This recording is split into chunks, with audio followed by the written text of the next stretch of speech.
Waalaikumsalam, Nah. Silakan masuk. Nah, Ibu senang sekali karena kamu datang ke sini hari ini. Nah, semoga kamu bisa merasa nyaman ya, Nak. Tapi apakah posisi dudukmu sekarang sudah nyaman? Atau jika ada yang perlu disesuaikan, Ibu bisa bantu. Alhamdulillah sudah nyaman Ibu. Bagus. Jadi sebelum kita mulai, Ibu ingin menyampaikan beberapa hal penting. Nah, yang pertama itu Ibu ingin mengapresiasi keberaniannya Nak Alvina karena datang ke ruang BK ini. Tidak semua orang itu memiliki keberanian untuk bercerita dan mencari dukungan. Jadi ini adalah suatu langkah yang besar yang patut dihargai. Terima kasih Ibu.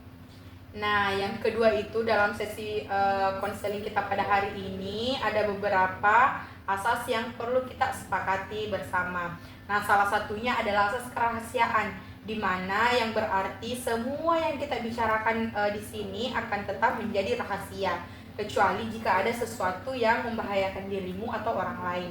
Selain itu, ada juga asas keterbukaan, yang berarti kamu boleh berbicara dengan jujur tanpa takut dihakimi. Karena Ibu ada di sini bukan untuk menilai, tetapi untuk mendukung dan membantu menemukan solusi terbaik untukmu. Terima kasih Ibu sudah menjelaskan. Iya, jadi sesi konseling sesi kita hari ini itu akan berlangsung kurang lebih 45 menit ke depan. Nah, selama sesi ini itu Ibu akan mendengarkan ceritamu. Jadi kita akan memahami apa yang sedang kamu alami dan kita akan mencari cara untuk membentuk cerita hidup yang lebih positif.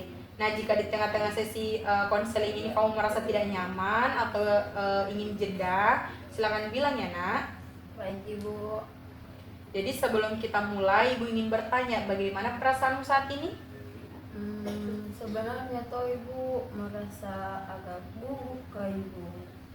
Oh begitu, Nak. Tapi itu adalah hal yang wajar, Nak.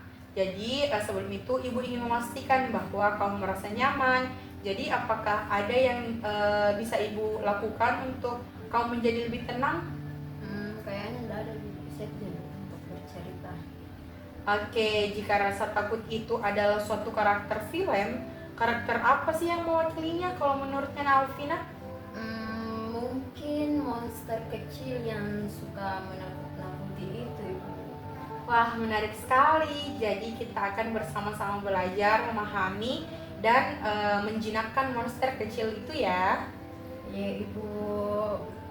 Oke, jadi sekarang mari kita bayangkan sebuah cerita yang berbeda. Nah, jika kamu bisa menulis ulang cerita hidupmu tanpa dipengaruhi oleh pengalaman-pengalaman buruk itu, seperti apa yang kamu ingin menggambarkan dirimu?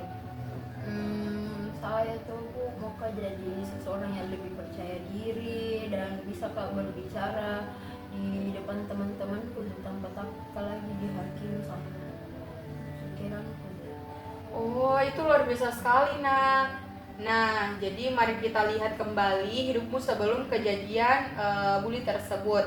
Jadi seperti apa dirimu saat itu?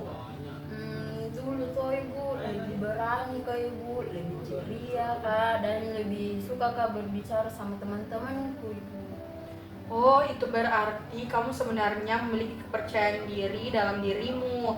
Hanya saja pengalaman buruk telah menutupi sisi terbaik itu. Jadi apakah ada momen di mana kamu merasa masih memiliki sedikit keberanian atau percaya diri? Mungkin Ibu kalau lagi membaca buku Kak di perpustakaan Ibu. Kalau itu tuh Bu merasa Kak kayak lebih tenang Kak dan bisa Kak fokus tanpa berpikir omongan orang-orang Ibu. Oh, itu bagus sekali, Nah. Itu berarti kamu masih memiliki kekuatan itu dalam dirimu. Jadi kita hanya perlu untuk memperbesar dan membawanya kembali dalam kehidupan sosialmu. Tapi Ibu bagaimana caranya? Nah, kita bisa memulai dengan langkah-langkah kecil. Jadi bagaimana jika seminggu ini kamu mencoba untuk berbicara dengan satu teman setiap hari, walaupun hanya sebentar. Jadi saya berbicara sama temanku. Iya, Nak, seperti itu. Apa kamu bisa mencobanya? Baik Ibu, saya akan mencobanya.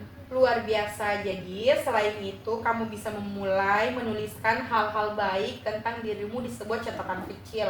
Jadi, setiap malam tuliskan satu hal positif yang kamu lakukan di hari itu. Dengan begitu, kamu bisa memulai membangun kembali gambaran positif tentang dirimu.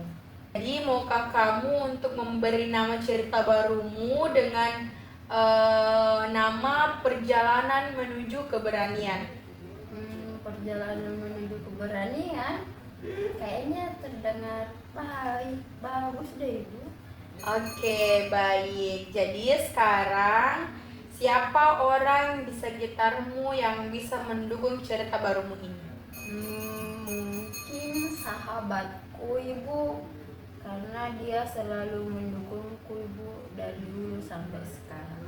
Bagus sekali. Jadi beritahu dia tentang perubahan yang ingin kamu lakukan. Nah, jika kamu mulai merasa ragu, ingat kembali bahwa cerita baru yang sedang kamu yang kamu bangun. Baik Ibu. Nah, selanjutnya buat simbol kecil atau moto hidup dari cerita barumu. Mungkin Ibu gambar burung kecil yang belajar terbang Ibu.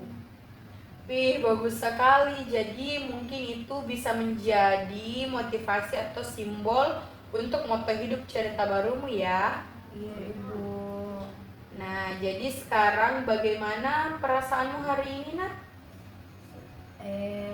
Merasakan lebih optimis lagi Bu, karena saya tunggu tidak mau lagi terjebak dalam ceritaku yang lalu Bu. Nah, kita bisa memulai dengan langkah kecil. Jadi bagaimana jika dalam seminggu ini kau mencoba untuk berbicara dengan satu teman setiap harinya walaupun hanya sebentar? Ya, Ibu, saya akan mencobanya. Nah, luar biasa. Nah, selain itu kamu bisa memulai menuliskan hal-hal baik tentang dirimu di sebuah catatan kecil. Jadi setiap malam tuliskan satu hal positif yang kamu lakukan hari itu. Nah, dengan begitu kamu bisa memulai membangun kembali gambaran positif tentang dirimu. Nah, terakhir, bagaimana perasaanmu sekarang setelah sesi ini? Merasakan Ibu lebih bersemangat Ibu, karena ada langkah-langkah kecil yang bisa untuk meningkatkan kepercayaan diriku Ibu. Nah, Ibu sangat bangga dengan keberanianmu hari ini. Jadi, setiap perubahan dimulai dengan langkah kecil dan kamu sudah memulai perjalanan dengan sangat baik. Iya Ibu.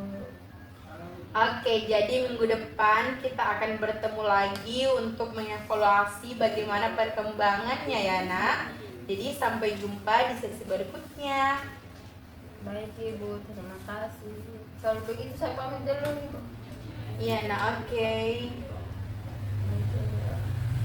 Waalaikumsalam.